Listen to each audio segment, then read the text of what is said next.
Hi. And welcome. Welcome. Welcome to Earth. Good day. Welcome to the big show.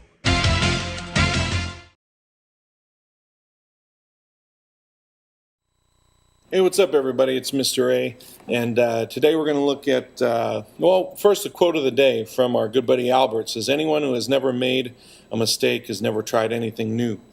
Too true. So, let's see. Homework number 13, go ahead and pause, write it down if you need to.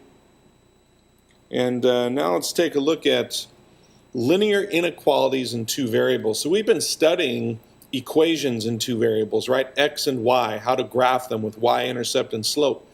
Now we're going to take a look at not an equation, but an inequality.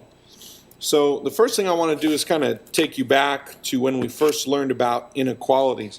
And remember that an inequality is like a greater than or equal to, less than or equal to.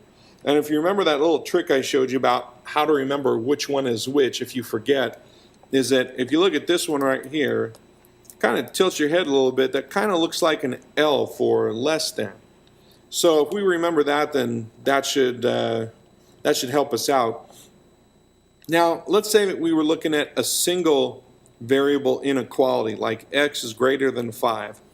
If we want to graph that, we draw our number line, put 5 in the middle, and then we put that circle above the 5. And then because it's not equal to 5, we would leave it unshaded. So remember what the shading means with inequality. Shading means that the numbers that I'm shading are solutions or answers to my inequality. So for example, greater than 5, I'm going to shade to the right. Well, that includes numbers like 6, 7, 8. Those are all numbers. All of these are numbers that would work in here for x, right? They're all bigger than 5. Well, the reason that we don't shade 5 is because 5 would not work here, right? That just doesn't work. It's not greater than itself, so we leave it unshaded. Okay, so let's see. We'll come back to that other slide in a second. Let's first take a look at an inequality in two variables. Now, unlike the other times when we graphed equations, I'm going to say that cover principle, remember where we made, like we covered up x and then solved for y, and then we covered up y and solved for x. That's not going to work here because we want to pay special attention to the inequality symbol, and sometimes it doesn't just translate over correctly. So what we're going to do is put this in slope-intercept form, okay? And that means solving for y, and we've been practicing that a little bit. So let's move 4x over to the other side, and I have negative 2y is less than or equal to negative 4x plus 8. Okay, so one last step, I'll divide by negative 2. And you should have a red flag going up here because when I divide by that negative, it means that I have to change the direction of that inequality symbol. Negative 4 divided by negative 2 is positive 2x. 8 divided by negative 2 is negative 4. So as you can see now I've got the slope and the y-intercept, which is going to help me graph the line. So my slope is 2 and my y-intercept is negative 4. Okay, so let's go to the next slide and let's graph that first. Remember, just I had a slope of 2, y-intercept of negative 4. So I'll start at the origin and go down 4, and that's going to be my y-intercept, which is right here. Then I'll apply the slope of 2, which is like 2 over 1, or up 2 to the right 1. Up 2 to the right 1. And now what I've got is 3 points. I can draw my straight line. That was a pretty decent straight line. Of course, I'm cheating and using a ruler because you guys know by now I just cannot draw a straight line. Okay, well that's the line, but where does the inequality symbol come in? Remember that the inequality symbol that we finally ended up with was, change color here. It was right here, was that greater than or equal to. Well, let's talk about what that means. First of all, remember that all the information from the line comes from over here. It comes from 2x minus 4. So basically that is my line. And what it's saying is we're looking for all of these y values that are bigger than or equal to the line. Okay, so we're going to have to shade just like on a number line, but it's going to be a bit different. If we talk about greater than, Well, greater than the line, all the y values that are greater than. So think about that. If you look at this line, where do my y values get bigger? It looks to me like they're getting bigger up here in this area, right? As you move up the y-axis, the y values get bigger. So we're going to shade up. Okay. Now think about the equal to. Remember, we had greater than or equal to. On a number line, we would shade in the number. But here we're not talking about a single number. We're talking about a line. So if the y values are equal to the line, we will leave the line intact the way it is, which is solid, as opposed to making it like doing something else to indicate that y is not equal to the line. Okay, so that leads us to this little cheat sheet here where we can talk about what the inequalities mean. Okay, shading. If we have greater than or equal to, we're going to shade up because that's where the y values get bigger.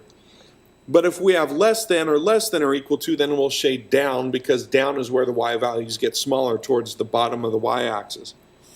A solid line is when we have greater than or equal to or less than or equal to. Remember, just like on the number line, we'd shade in the number if it was equal to that. Well, here we're going to leave the line solid.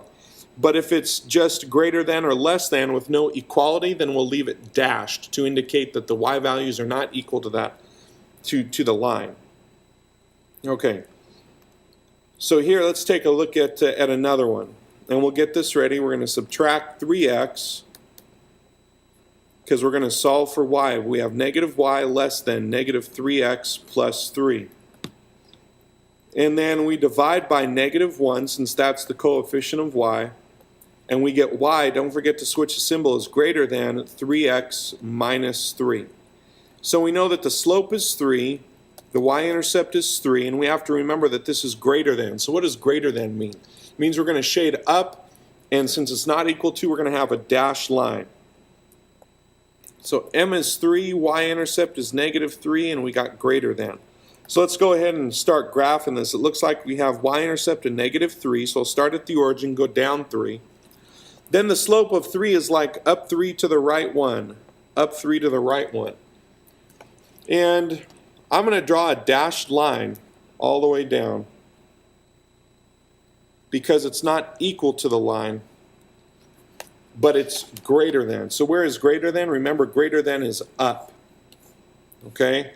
Now, just be, just let it happen naturally. Don't try to force graphing up. Like I see a lot of people doing this, and it's like they're trying to make this sucker curve up, and it just doesn't work, okay?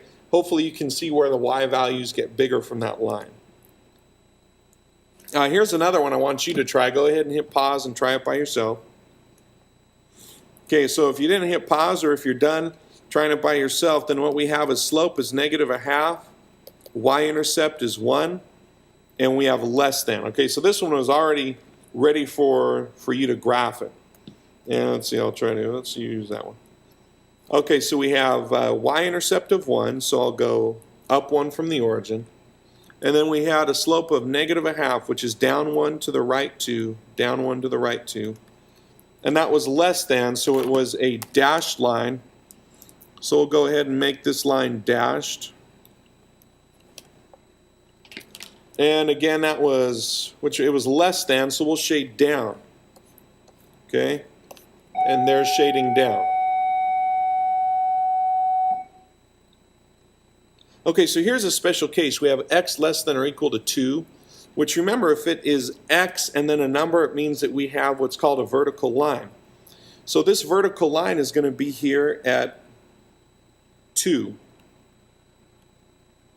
Okay.